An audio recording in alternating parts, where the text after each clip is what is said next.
વાત મેં કરી લે એક રાજપૂત માટે અને એક દેવાત બોદર માટે, આ બે માટે આ વાત હું બોલતો આવું છું. ગાંડી ગીરની માલિકોર દાલા મથા જ્યાં હાવજો રે એ હાવજોની ડણકું જે ગીર આપણી અને એ ગીરમાં એક સિંહણે બચ્ચાને જન્મ આપ્યો અને નાનું સિંહણનું બચ્ચું હાવજ પઠ્ઠો એ ધીરો ધીરો ધીરો ધીરો ધીરો મોટો થવા માંડાણો. 6 મહિનાનો પઠ્ઠો થયો.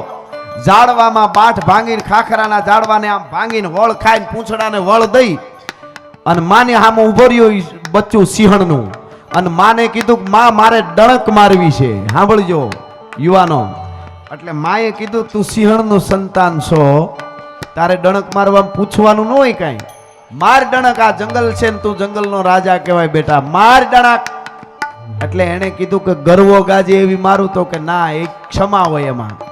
તો કે તો દરિયો ઘૂઘુ ઘૂઘુ ગાજતો હોય, સોમનાથના મંદિરના પેટાળમાં થપાટું મારતો હોય ને ગાજતો હોય, સમુદ્ર રત્નાગર સાગર, વિષ્ણુનો હાહરો, લક્ષ્મીનો બાપ, ચંદ્રનો તાત, એ સમુદ્ર ગાજે એવી ગર્જના કરું કે ના બેટા એના જેવી એમાંય ભરતી ઓટ હોય, થોડાક દી આમ તો થોડાક દી આમ, કે તો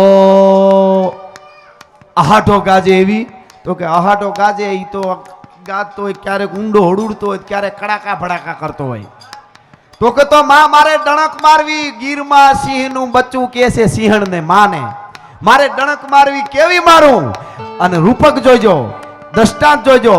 ત્યારે સિંહણના બચ્ચાને સિંહણે કીધું તું કે બેટા એક રાજપૂતના દીકરાને જૂનાગઢની ગાદીએ બેહારવા માટે ઉપરકોટના દરવાજે દેવાજ બોદરે ડણક મારી તેવી ડણક તારે મારવાની છે. ભલા માણસો, દેવાજ બોદરે ડણક મારી તેવી મારવાની છે ને એટલા માટે મને આ અમર ગીત ગાવાનું મન થાય.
સાઉન્ડ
અમાણે તો ઉગાય નાથમિયો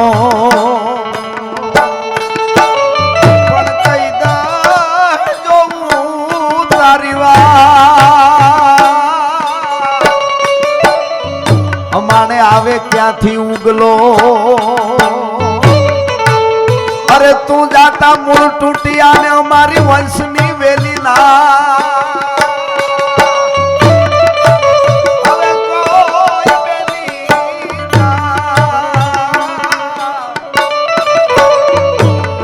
આવે ક્યાંથી ઉગલો